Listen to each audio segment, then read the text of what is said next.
Hopefully we learned something from the King of the Hammers race, because it's time to go back to work on the Rock Racer project. We'll give you some tips that you can use on your weekend rig.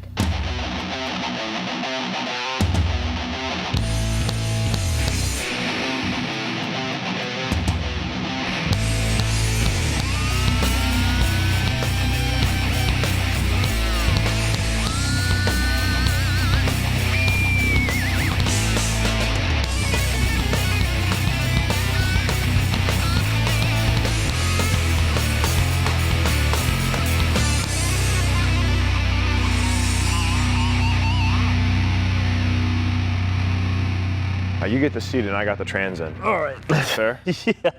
Yeah, you can handle that. Hey, welcome to TruckU. I'm Matt Steele. Hi, I'm Bruno Massel. Now, a couple of weeks ago, you guys and myself, we all went out to the King of the Hammers race out in the deserts of California. We left this guy at home. That was nice. Now, one of the reasons that we went out there was, one, to check out the event, and two, we wanted to do a little bit of homework for our buddy's build right here that we're doing. Now, this is being built specifically for the King of the Hammers event, and before we went out there, we had a couple of ideas of the direction that we were going to go. But once we were out there, we realized, hey, you know what? I think we need to make a couple of changes. Yeah, while this thing was being built intentionally for the King of the Hammers, we figured if we can keep it toward that rock racer, rock crawler format, we'd have some more flexibility with it. We can race some local events and have some more fun with it. But once Matt came back and told me about how it's a big desert format where you're going wide open for most of the race, speed is what it's all about at King of the Hammers. Well, we don't want to go out there and get our behinds handed to us, so we decided we'll lengthen the wheelbase out of this thing, go from 102 to 109-inch wheelbase, so it'll be more stable at speed and get after it. And you know what? Speed is what I'm all about, so it wasn't a hard decision to make. No, that's good. You're actually a good one to have kind of on our team for this deal right here. We also went a little bit wider on the deal too. Just, again, a little bit more stability. And again, the whole idea out there was, this past event, the race was 135 miles. Well, 120 of those were out in the open desert. So, I mean, over 90% of the race, you're out there and you got to be hauling butt, you know? So you're going to get piled up at the obstacles, but if you can get there first and get there in line before everybody else and try to keep that lead, that's the name of the game. We want to win, baby. We don't want to just finish. No, finishing, no. Winning, baby. That's what it's all about. The engine and the drive line and everything is mocked up at this point, and the reason that we do that is we need to figure out where everything's going to go. And at this stage in the game, it's still easy enough to move things around and shuffle things around a little bit. So that's what we're going to be doing. Once we get everything in place where we want it, we can take all this apart, get the real stuff in, and put it all back together, and hopefully we will have fewer issues to deal with. Now, one of those issues is what we see right here. We just installed these custom drive shafts from Quigley, so everything's in place and looking good. But if you take a look right here, there's our first issue that we're going to deal with. We got a little bit of a clearance thing going on. So what we need to do is just easily slide everything over. And since it's all mocked up, we can do that nice and easy. Now we're going to give ourselves at least a ½ inch of clearance right here. That way, everything will be good. So when we dropped everything in initially, it was centered, just right there in the middle of the vehicle. Well, now we know everything's going to be pushed off towards the passenger side a little bit. No big deal. In fact, we may actually cock this back a little bit and give us a little bit of angle so we have a nice line going to the rear end. We'll know more about that later on. Now we're building this, something that we went over with a couple of weeks ago. We're building this in a fully compressed state, which means the compression or the suspension is all compressed. And we want to build it that way because we can deal with all of our clearance issues. Now we take a look up here in the front and we know that we're going to have a control arm going from roughly here to there. So we've got to make sure that this clears. Also, out on the track, we want to be able to get at these parts or these parts, whatever parts may break, we want to be able to get to them as quickly as we possibly can. Now, if we don't do all this homework right now and deal with all the clearance issues now, we may have that out on the track, and it's going to take you a lot longer to fix the part, and that can put you out of the race. Well, Matt's been trying to figure out where the engine's going to sit inside the Rock Racer. I figured, you know what, let's figure out how we're going to sit the engine in the Racer. Now, this is how GM would do it. They would take this mounting bracket like this, go ahead and mount it in the vehicle. Now, it's only using 3 of the mounting points, 3 of the bolt holes, and this is cast aluminum. We're going to be going about 80, 90 miles an hour across the desert, hitting all kinds of obstacles. This probably lasts maybe 10, 20 miles. The engine will be laying in the sand, so it's not what we want. What we're going to do is make a steel plate here, utilizing all 6 of the bolt holes. It'll keep the engine rigid, keep it in the vehicle, and that's what we want to have. Think about it. It's not a flat surface we're going across. We're hitting a lot of debris. So we need to go ahead and make a few measurements here, and we want to try and make it as big as we can so we can get all the area we want covered. And it'll be about 5 inches tall by about, say 10 1/4 long. So we'll make the measurements here, and we'll cut it out of cardboard, then trace out these holes. Then what we'll do is, with this pattern, is transfer it over to steel. We'll have at least a base point to mount our engine from. Before I go any farther, I want to show you guys what we've got here from RackUp. It's a really cool system. It's an engine stand, an entire work system. It's going to help us as we do our build. Now, let's face it, most people don't do this for a living. You guys are do-it-yourselfers, and we take on special projects where you get to work on this stuff when you can, and it's usually on the weekends. You put it away for the weekend. The problem is, without a system like this to organize everything, bolts disappear. Yeah, parts get damaged, get kicked around the garage. Your wife gets tired of looking at the mess. Well, this is going to keep everything nice, clean, and concise so you can get to stuff when you want to. Now, first element of it is an engine stand. As you see here, it's fully functioning, but it's got some variety you can do with this thing. You take off this head unit, put on this one here, and you can do your rear end. Put on this one here, and you can do your transmission. Not only will it hold it in place, but it'll hold it securely enough where you can actually work on it, build them up, tear them down right here at a comfortable height. So let's say you've got your engine. Now we're done with it for the day. You push it back underneath this workstation, and you see how concise the whole thing can be. You've got banks for either side for all your bolts, all your parts. You've got a mount right here for your head, cylinder head. It's got oak strips on it. Won't let any corrosion happen, won't damage the valves or the seats of the head. Put a tarp over it. You are done. Your wife's happy. She's got a garage back. You're happy because your engine's going to stay where it's going to be. The next time you come back to work on it, everything's going to be in its proper place. We're going to take a break. I'm going to go ahead and make our pattern, transfer it over to steel, then we can go ahead and keep working on our engine mounts.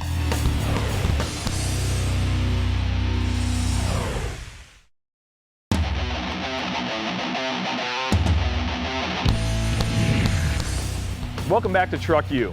Once we have our cardboard template, we trace the pattern on the steel so we know where to cut. Then we start cutting our bracket on the bandsaw. You always want to let the machine do the work and just guide the piece of metal through. Make sure you wear safety glasses here because these metal shards can go everywhere.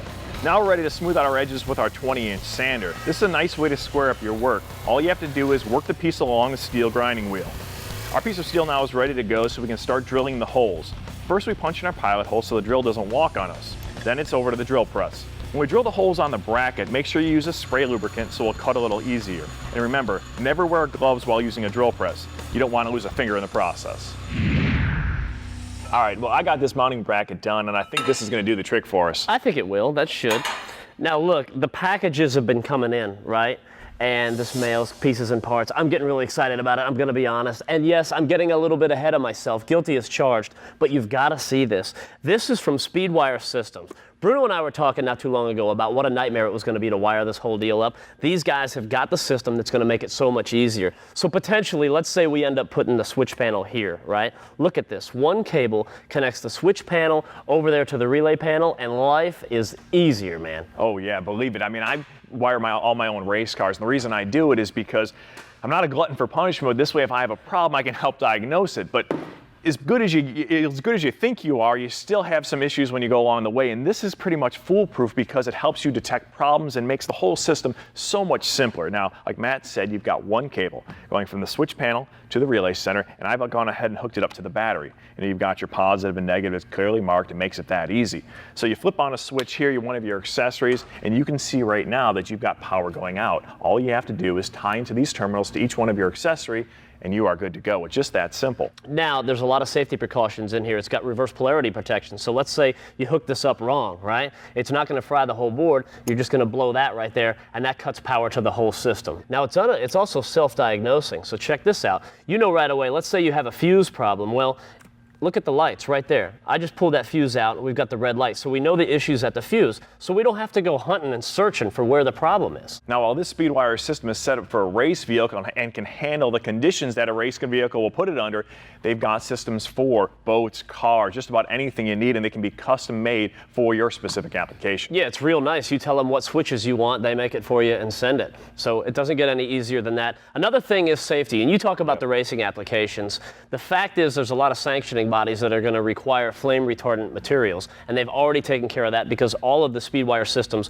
are flame retardant right there on the plastic and the epoxy that covers them right there. So the guys really have thought of just about everything to make wiring as easy as it can possibly be. So here's the big mounting plate that Bruno fabbed up, and this is a lot larger, and that's because there's going to be a lot of abuse in this vehicle, and we want to spread that area around and make it a lot bigger on the contact patch there, especially with the aluminum block. That's going to come in handy. Now we just have to figure out how we're going to mount this to the chassis. Well, we're going to use these bushings right here. So this is going to come in real handy. You can pick these up at the four-wheel drive shop right there. So we'll get this. This is going to mount right about here. Now Bruno's currently working on some tabs that are going to mount right here and hold this into place. Now what we need to do is get the outer side right here, get some metal around there so we have something to weld to. Then we can put a little arm on right about like that, and that'll weld up to the chassis, and this whole mount will be done. So what we need to do is come over here to our DOM pipe. This is what we're going to use. So we'll just measure this to make sure that we get the right size. So that is 2.5 right on the nose. So we'll mark this at 2.5 and then take it over there and give it a little cut.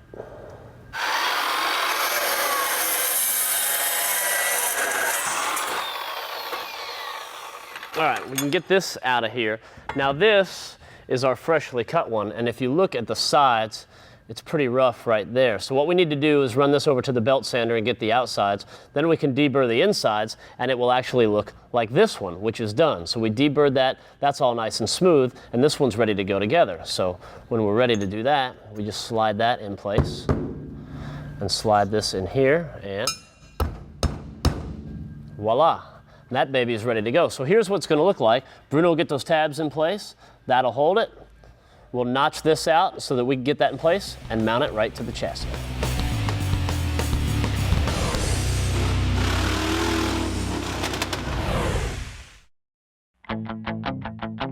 Here's this week's Spark Plug tip, brought to you by Champion Spark Plug.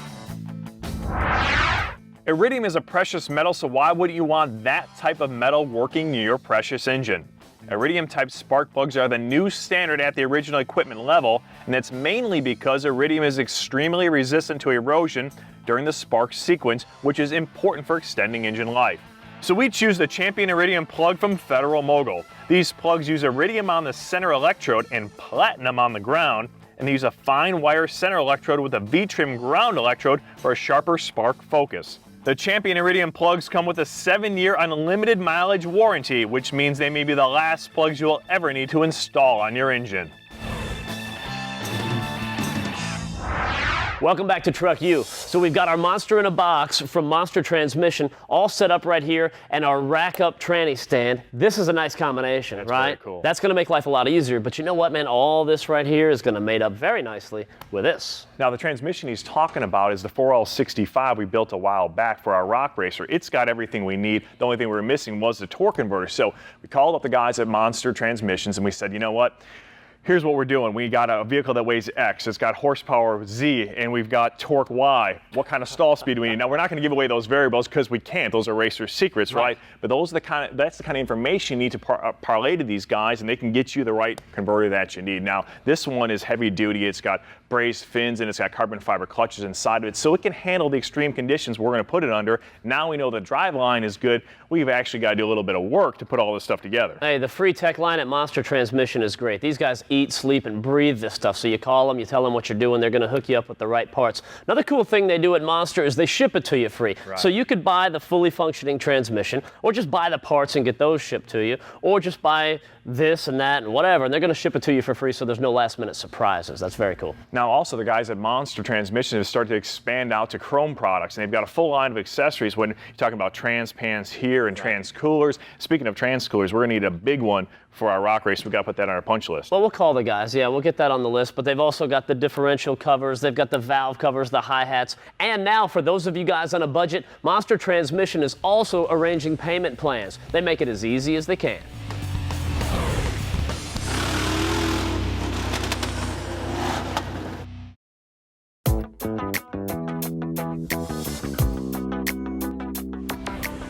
When you want to give your truck a muscle car look, add a cowl induction hood from LMC Truck.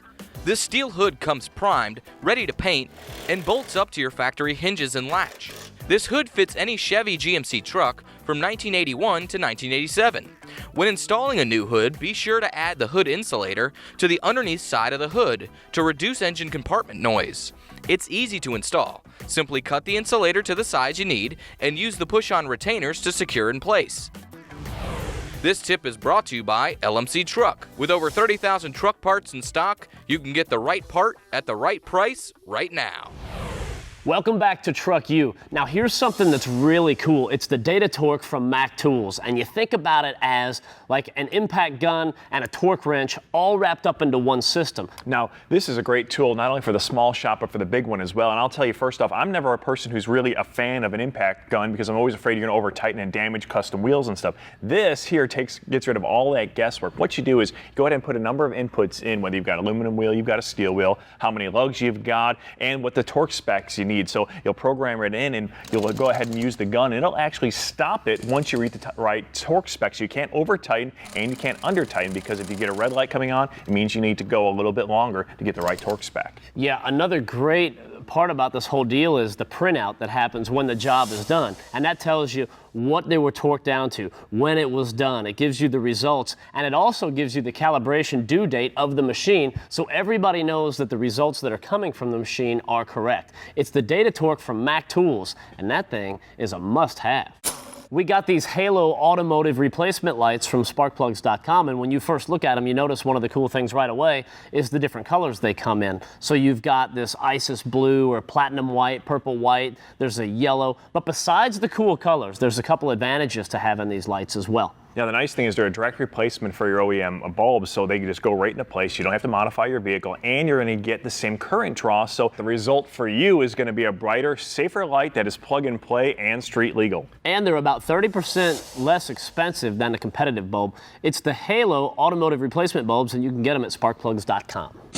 Now, this is the towards the top from Advantage Truck Accessories. Actually, this is the shrunk down model version that allows us to show you how easy it folds. Now take a look at this. You know, there's a couple different advantages to this. First of all, obviously with the bed cover, you're protecting the things in the back of your truck. But two, when it folds up like this, you can still use the bed of your truck. Well, another thing about it is great is it comes completely assembled out of the box. So all these rails and frames literally just drop into place. There's no drilling, no screws that have to go in and damage the paint of your vehicle, no rust spots. Right. So this will actually lock onto the rail, and it is set, and you simply unfold it. These rails are included. You don't have any of those cumbersome snaps or slides or Velcro that gets damaged and stretches and shrinks over the winter, and you can't get the top back on. So this is a great option. And it's made in the USA. It's the towards the top from Advantage Truck Accessories.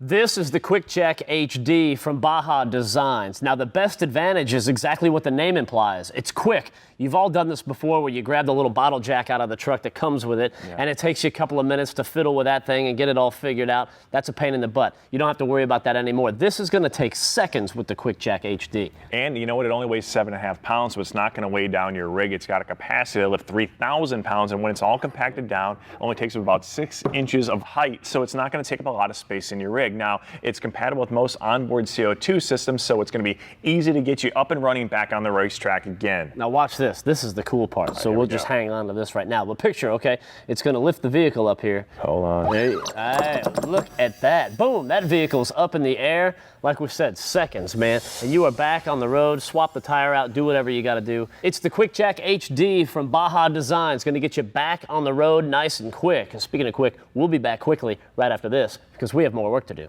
But that's cool. Yeah, this is pretty cool, man. That's a lot taller, dude. For more information about anything you've seen on today's show, check out speedtv.com or visit our website at truckutv.com. Let's go inside the Duplicolor garage. Duplicolor. If it's out there, it's in here. Today in the Duplicolor Garage, it's all about finding the perfect match to your vehicle's factory paint. Now, 9 times out of 10, you can check the little sticker on the inside of the door jamb right there, and it says PX8. It says paint PX8. You take that into the place, they can match you up with the exact paint that you need. Now today, right now, we want to focus on these little scratches that come along the hood right here.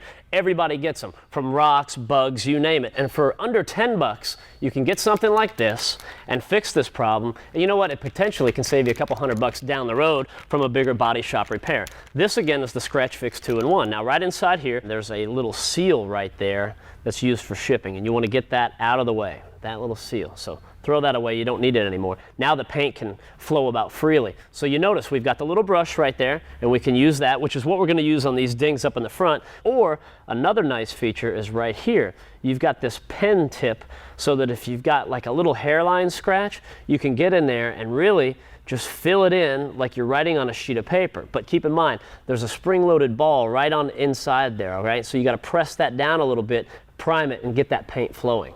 Now this one was easy, and the scratch really wasn't that deep, so we didn't have to use any of the Scratch Fix filler primer. We just put the paint on there, matched up the color. Now the next important thing that we want to do is add the clear coat. That's the Scratch Fix clear coat, and what that's going to do is help us get that perfect factory finish. If you have any questions or you want some more information about their products, or maybe you're having trouble finding out that factory paint code, log on to Duplicolor's website and they will get you pointed in the right direction. Today, we've spent a lot of time dealing with clearance issues and making sure that we have room for stuff. Now, these just came in as well as the Trail Ready HD beadlock wheels, and they couldn't have come in at a better time. So what we did was we mounted the tire on here, stuck it on the front, and now we can check our steering clearance, right? Now, we looked at this bar a little bit earlier, but let's put this in one more time, right in here. Now, that's going to attach right on top of the pumpkin and down there on that bar right there. So if you look at this gap here, we've got a 37-inch tire on here right now. We may run a 39, we may run a 40, but Bruno, I'm looking. Either way, we've got plenty of room for growth. Yeah, we're good. And we're not going to have any clearance issues right there. So that gives us a little bit of peace of mind. A lot more peace of mind for us is going to come from the fact of this beadlock wheel. Now, we're going to be running this thing out in the desert going fast, and you're going to hit a lot of debris out there, whether it be rocks or ruts or berms. And without the beadlock, you're very likely to pop the tire off the wheel. Now, for you guys who do a lot of rock racing, rock crawling, there's a big advantage these days to running low air pressure. What that's going to do is give you a lot more grip surface. Well, today these guys are running like 0 pounds. Try doing that without a beadlock, the tire will be right off the wheel and you'll be tumbling back down that obstacle. Yeah, we do a lot of tug-of-war events, and we see it a lot of times without beadlocks, the tire's sticking on the ground, and that's planted good and firm, and that wheel is just spinning inside of there. You know, it starts smoking around the side, and that's a mess, and it doesn't happen with beadlocks. That's just one more thing that these things help prevent. And again, these came in at just the right time. That is going to wrap it up for us today, because we got a lot of stuff, man, but we're out of time, so we'll see you next time right here on TruckU. See you. Those look good too. Yeah. Those would be a nice touch.